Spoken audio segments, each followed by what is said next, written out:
The envelope was already opened by the time I found it, lying on my desk, edges curled, contents face down like it had been tossed there by someone who didn't care if it broke me. I stared at the heading in bold, Notice of Custody Modification Hearing. For a second, I couldn't breathe. Behind me, Cynthia's voice sliced through the air like a polished blade. Look serious, Marley. Hope it's not something permanent. I turned. She was standing by the break room door, coffee in hand, smirking like she knew exactly what it was. Maybe she did. Cynthia Morley had a way of knowing everything before I did, especially if Rachel fed it to her. I'm fine, I said, my voice thinner than I wanted. She raised an eyebrow, took a sip, and disappeared down the hall. I clutched the envelope and locked myself in the supply closet. My fingers trembled as I reread the paper. Damien, my ex-husband, was petitioning the court for full custody of our son. He claimed Zayden had expressed discomfort in my home, that I was unstable, that I worked too much and earned too little. He had never wanted full custody before, not when I was stuck in his house, living in fear. Not when I left him with nothing but a backpack and a 5-year-old who couldn't stop crying over spilled juice and screaming voices. Why now? My stomach turned as a sick realization clicked into place. He was building a case, and I hadn't seen it coming. When I picked up Zayden from school that day, he didn't mention anything about his dad, just climbed into the car quietly, humming to himself while fiddling with an old phone I'd given him, my cracked Galaxy S8 that barely held charge but still played his favorite songs. Mom, he said after a few minutes. Yes, baby? Does a judge believe everything grown-ups say? I glanced at him in the rear view. His face was blank, but his hands were tight around the phone. Not always, I answered carefully. A judge listens, they ask questions, and they try to figure out what's best. He didn't respond, just nodded once and went back to his humming. At home, Evelyn, my mother, was already waiting with dinner on the stove. She took one look at my face and handed me a mug of chamomile tea. He served you? I nodded, pressing the mug to my lips like it might hold me together. What grounds? She asked. Says I'm unstable. That Zayden wants to live with him. She snorted. Zayden wants Saturday pancakes and his cat back from the vet. Damien always was a liar. You're just finally strong enough he feels threatened. I looked at her, then at Zayden, who was sitting cross-legged on the living room floor, arranging his Legos by color. He didn't look afraid, not yet, but something in his silence unsettled me. Back at work, Cynthia called me into her office the next morning. We're reassigning your shift, she said flatly. Budget restructuring. You're moving me to nights? She smiled without smiling. You'll have more time with your son, won't you? Rachel avoided my eyes when I stepped back into the hallway. I didn't need proof to know she had a hand in it. Later that day, I found a post-it note on my locker. Maybe try working instead of whining. No signature, but the handwriting was Rachel's. The walls were closing in, both at home and here. I started gathering everything. Old emails from Cynthia, suggesting I was emotionally erratic. A voice memo from a staff meeting where she laughed about weeding out the weak. Zayden's school notes about sudden anxiety. Pieces. All I had were pieces, but Evelyn reminded me, sometimes that's all you need to build truth. That night, as I tucked Zayden into bed, he asked, if someone says I have to say something I don't mean, but it's to protect someone, should I do it? I sat at the edge of his bed, heart breaking open. No, sweetheart. Protecting someone never means hurting yourself. He nodded and slid under the covers. I stayed by his side until his breathing steadied. I couldn't sleep. At 2:37 a.m., I opened the court summons again. There it was, in black and white. Respondent is alleged to exhibit emotional instability, non-traditional work hours, and lacks financial consistency. My hands curled into fists. This wasn't about Zayden. It was about control, about Damien refusing to lose, and using my love for my son as a weapon. 3 days before court, Zayden came to me holding the old phone. Mom, do you think this still records?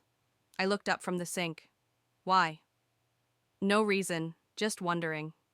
He walked away, and for the first time, I wondered if I wasn't the only one gathering evidence.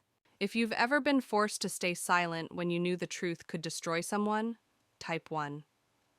Because sometimes, strength isn't loud, it's just quietly getting ready.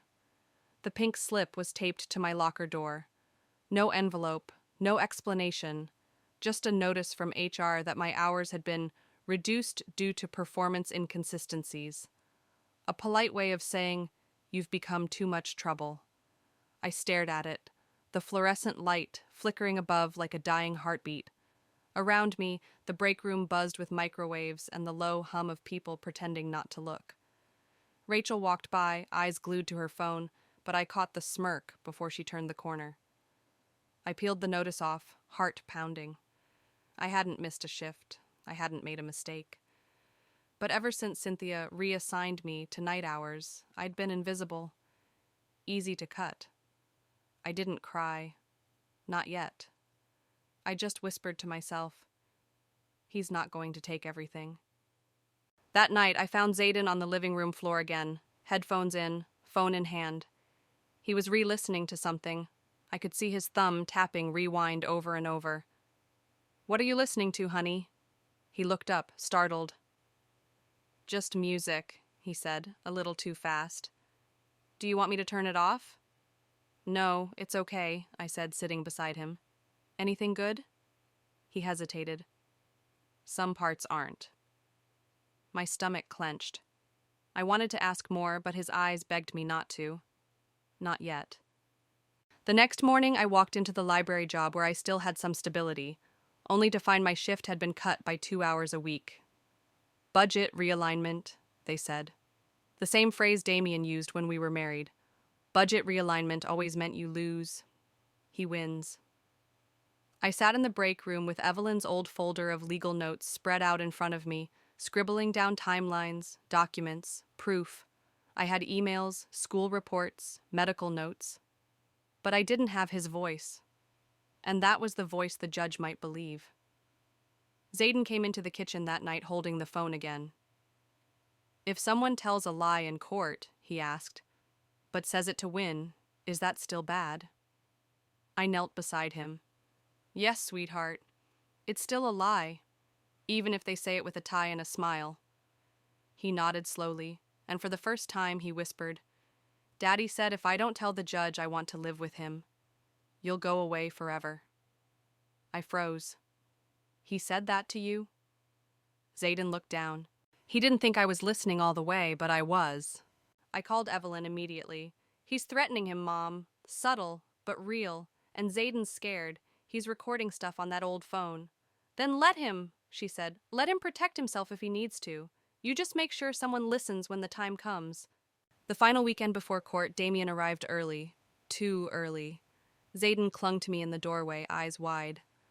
"I don't feel good," he mumbled, pressing a hand to his stomach. "You're not sick," Damien said, towering over both of us. "You're just being dramatic. Let's go." Zayden looked up at me. "Can I take the phone?" "Why?" Damien barked. "He doesn't need that." I stood taller. "He plays games on it. He takes it everywhere." Damien rolled his eyes. "Fine, but if it rings during court, I'm blaming you."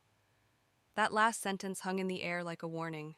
Not just for Zayden, but for me. Sunday night, Zayden came home different. Again. He didn't ask for his usual Sunday waffles or his cartoon. He sat on the couch, scrolling slowly through the phone, tapping something I couldn't see.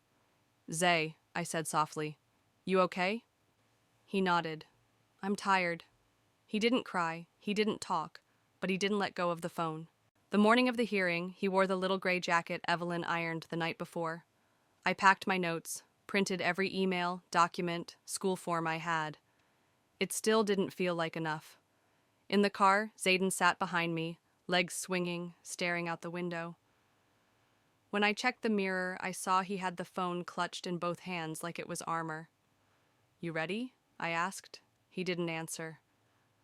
We walked into the courtroom, and Damien was already there. New suit, new lawyer, same smile. The judge called the room to order.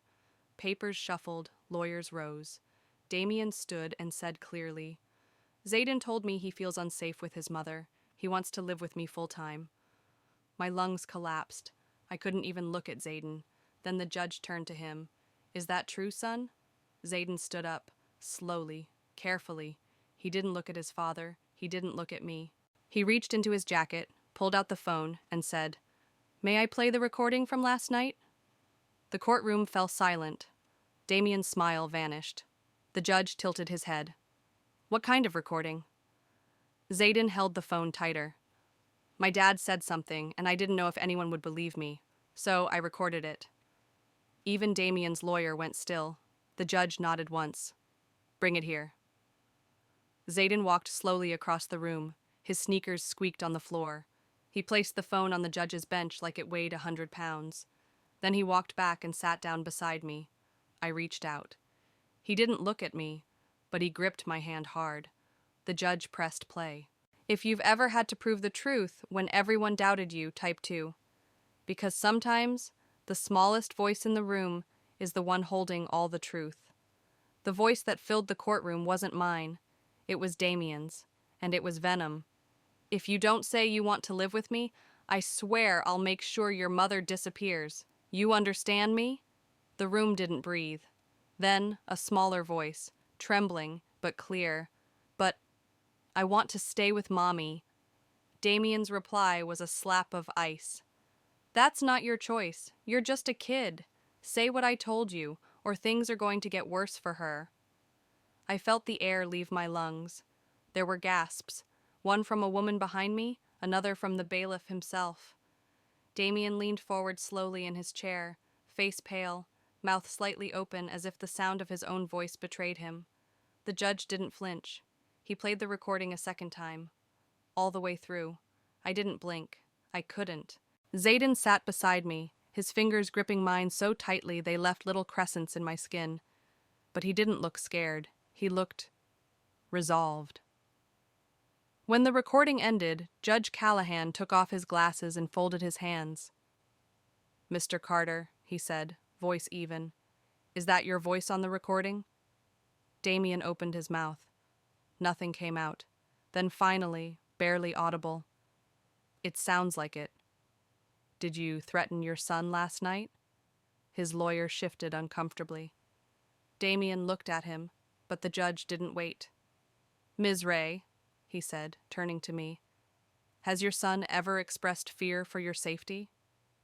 I nodded. After visits with his father, he started having nightmares. He asked if people believe the truth when someone lies better. The judge turned back to Damien. "This court views manipulation of a child with grave concern. Threatening a minor to lie under oath is not only unethical, it borders on criminal." Damien straightened in his seat like he was about to fight back, but the judge cut him off with a single hand raise. "You will not speak again unless I ask you directly. Do you understand?" Jaw tight, Damien nodded. Then the judge turned to Zayden. His voice softened. "Young man, what you did today took courage. You helped this court see what was really happening. I want you to know. I heard you." Zayden didn't speak. He just gave a single brave nod. My heart cracked and healed in the same breath. 10 minutes later, the judge returned from recess with a new weight in his expression. "There is no question in my mind," he said, "that this recording is authentic. Mr. Carter, your words were clear. Your intent was clear. You attempted to manipulate your son to fabricate a preference in custody. Cynthia Morley once told me, 'The courtroom is where truth bends under pressure.' But not today. Not with Zayden." The judge continued, firm. "As of today, all visitation rights are suspended. Mr. Carter is ordered to undergo a psychological evaluation and complete a parental ethics program. Any future interaction will be supervised, and only at this court's discretion." Damien inhaled sharply, then slumped slightly in his seat. He said nothing. His lawyer packed up slowly, like someone realizing a ship had sunk under their feet. "Ms. Ray," the judge said, turning to me, "you have provided a stable, nurturing home. Legal and physical custody remains with you. This ruling stands until further notice." I closed my eyes, gripping Zayden's hand, absorbing every syllable. It wasn't just victory, it was validation. For years I had tried to explain to people who Damien really was. And now, finally, I didn't have to. Zayden had done it, with one voice, one recording, one terrifying perfect act of truth. As the gavel cracked, people stood. Lawyers murmured. The bailiff moved forward. But I stayed frozen. I turned to Zayden, cupped his face in both hands, and whispered, "You were brave, sweetheart. You didn't have to do that, but you did." He blinked slowly. "I just didn't want you to get hurt." I held him, unable to stop my own tears. Evelyn came forward from the back and wrapped her arms around us both. "You raised a lion," she whispered. We walked out of the courthouse together, into sunlight that felt like the first real air I'd breathed in months. That night, after soup and silence and 1,000 little hugs, I tucked Zayden into bed. He looked so small again, not the boy who stood in front of a judge, but just my kid in superhero pajamas. "Am I in trouble?" he asked. "No," I said softly, brushing his hair. "You told the truth. That's never wrong." He hesitated. "Will Daddy be mad?" I didn't answer right away. I sat with it. Then finally, "He might. But the truth isn't something to be scared of. And if he gets mad, we'll face that too. Together." The next morning I got a call.